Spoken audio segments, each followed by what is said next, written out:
Have mercy on me, a sinner.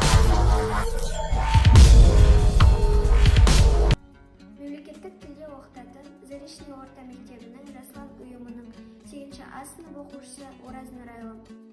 Менің сүйікті кітабым атты акциясын қолдаймын. Менің сүйікті кітабым Мұқағали Мақатаевтың жыр жинағы кітабы.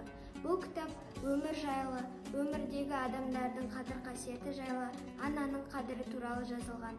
Мен осы кітаптан сіздерге шыда-шыда өлеңін оқып берейін. Мұқағали Мақатаев шыда-шыда.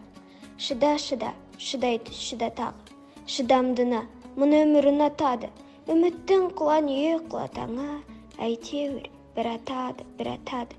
Өкінбе, өкпелеме бүгініңе, өмір болмайды түңілуге. Мәңгі сені жазбаған сүрінуге, қайта тұрып қақың бар жүгіруге. Түсінемін жаныңның ауырғанын, шыдадың ғой, шыдай түс дамылдағын.